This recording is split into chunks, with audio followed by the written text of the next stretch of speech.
Bonjour, très heureux de vous retrouver dans notre rendez-vous hebdomadaire sur lyondécideur.com et les réseaux sociaux. Tout d'abord, le journal Écho avec ce choc pour Lise Charmel, la société lyonnaise de lingerie haut de gamme, victime d'une cyberattaque début novembre qui l'a totalement paralysée. Des postes cryptés au service logistique et c'est toute la chaîne qui a été bloquée. Lise Charmel n'a pu redémarrer qu'après plusieurs semaines d'inactivité. Un coût de plusieurs millions d'euros au total, d'où la décision de se mettre sous la protection de la justice via un redressement judiciaire. Lise Charmel travaille à 50% à l'export et emploie plus de 1100 personnes. Conséquence de l'épidémie de coronavirus, comme beaucoup de salons et d'événements, la foire de Lyon est reportée de 2 mois et se déroulera du 16 au 24 mai à Eurexpo. A noter qu'avant l'épisode du coronavirus, GL Events a réalisé une très belle année avec une activité en hausse de près de 13% et un bénéfice net qui grimpe de 30%. Accord commercial entre le groupe d'audit, d'expertise comptable et de conseil BDO et le lyonnais Visiative pour proposer aux TPE et PME la démarche TNGV, transformation numérique à grande vitesse, lancée par le groupe de Laurent Fiard, au départ à destination des PME et des ETI, les entreprises de taille intermédiaire. Objectif, avec BDO, élargir sensiblement le spectre des clients. Le groupe lyonnais Zilli, spécialiste dans les vêtements luxueux, lance une collection capsule sportswear printemps-été avec Yuri Djorkaeff.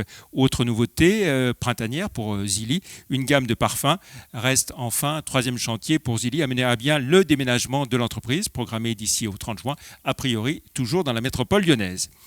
Grand succès pour le chocolatier rouennais Pralu qui va ouvrir une 5e boutique en terre lyonnaise. Après la Presqu'île, Saint-Jean, la Croix-Rousse et le 8e arrondissement, c'est à Tassin qu'il va proposer la praluline, cette célèbre brioche aux pralines. Enfin, le chiffre du jour, 415 millions d'euros, soit le chiffre d'affaires visé par Fabrice Faure, le patron du groupe d'intérim lyonnais LIP, les intérimaires professionnels, qui a bouclé 3 acquisitions ces derniers mois, dont la société parisienne Montrance, début 2020. La barre des 500 millions d'euros est pour très bientôt. On retrouve à présent notre invité, Michel Mikoulas, directeur général de l'OPAC du Rhône. Bonjour. Bonjour Jean-Pierre Vacher. Merci d'être avec nous. Alors 2 événements importants pour l'OPAC du Rhône, un anniversaire, on va y revenir, et un déménagement. Le déménagement, ça date d'1 semaine, c'est tout frais. Adieu la rue du Guesclin, bonjour Brignais, pour être plus au cœur du département du Rhône que de la métropole, clairement.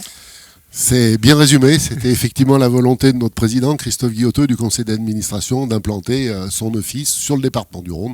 Donc le choix de Brignais après d'autres tentatives a été fait et nous en sommes satisfaits aujourd'hui. Clairement, vous n'avez plus aucune activité sur la zone métropole de Lyon. Très clairement, nous n'avons plus d'activité sur cette zone. Et voilà, vous revendiquez le titre de premier bailleur social du département du Rhône. Avec quel parc, combien de logements, combien de rénovations, de constructions par an ? Alors aujourd'hui, nous gérons un parc locatif familial d'environ 12 000 logements. Et puis, on réalise également des équipements spécialisés pour le vieillissement, le médico-social, ce qui représente environ 1500 logements. Et on produit chaque année 300 logements. On produit également une 40aine de logements en accession sociale à la propriété et on continue à se développer sur des établissements spécialisés puisqu'on a actuellement en cours une maison d'accueil spécialisée, un EHPAD, une MARPA et autres, enfin je m'excuse des acronymes, mais voilà, donc on est dans ce domaine-là présent également, tout comme en aménagement où on porte un certain nombre d'opérations d'aménagement sur le département du Rhône. D'accord, ça veut dire que vous investissez de quel ordre chaque année à peu près en intervention sur le patrimoine, en réhabilitation donc pure, donc de l'investissement, on est passé à 10 millions d'euros sur le patrimoine et en offre, 300 logements multipliés par à peu près 150 000 euros le logement, vous avez le bon chiffre. Très bien. Alors sur le site que vous rejoignez à Brignais, il n'y a pas que votre siège social, qui est important quand même, mais ça s'insère dans un investissement global. Oui, on a fait valoir à Brignais comme ailleurs nos compétences d'aménageur et donc nous avons acheté un foncier beaucoup plus important que nécessaire pour le siège. On a cédé des charges foncières ensuite à un promoteur qui réalise de l'accession à la propriété. On a acheté une part dans cet immeuble de logement locatif. Il y aura également des commerces, du bureau. Enfin, c'est quelque part, on a tendance à le caractériser comme ça, la nouvelle entrée de Brignais.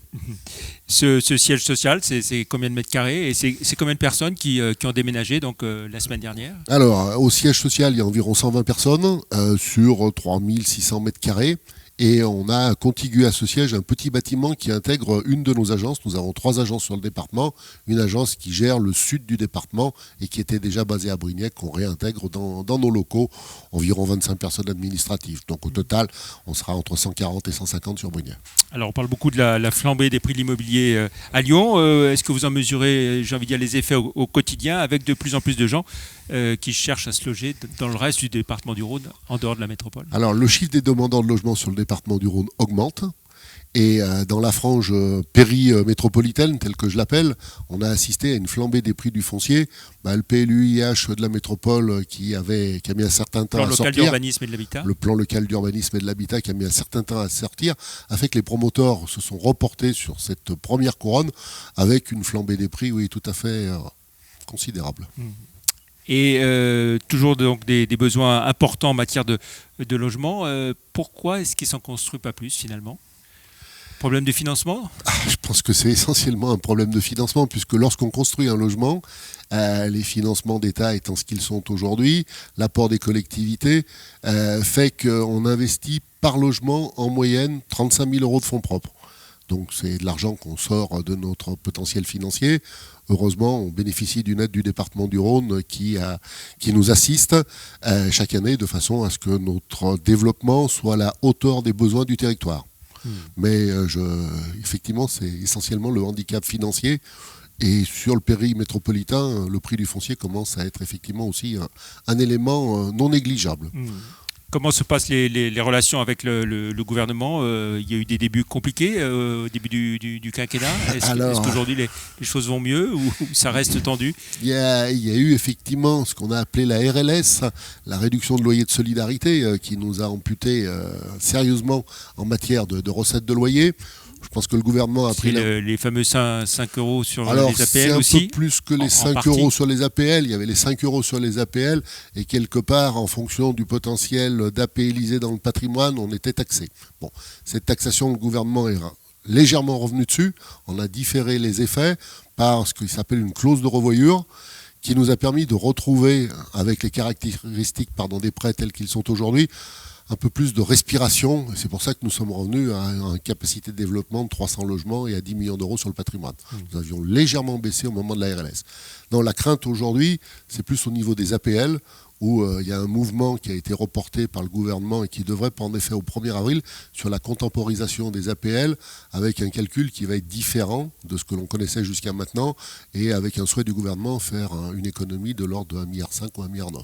Donc on est dans l'attente de la mise en œuvre de ce nouveau processus, en le redoutant un peu.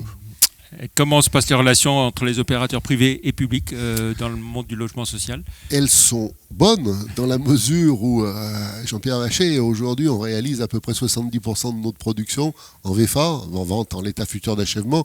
Donc on achète auprès des promoteurs des logements qu'ils construisent et qu'ils nous livrent, d'une part. Et puis d'autre part, avec notre casquette d'aménageur, on leur vend des charges foncières aussi. Donc on est dans une relation qu'on a établie il y a très longtemps maintenant, une vingtaine d'années, et qui perdure, je la qualifierais en bonne intelligence. Alors on va finir, Michel Mikoulaz, avec l'anniversaire, celui des 100 ans de l'OPAC de Rhône. Qu'est-ce que ça représente pour vous ? Qu'est-ce qu'il faut retenir de ces 100 ans ? Alors, 100 ans, je dirais que ça montre effectivement le besoin en logement social, quelle que soit l'appellation qui lui ait été donnée, habitation à bon marché, logement social, logement aidé ou autre, le besoin qui perdure.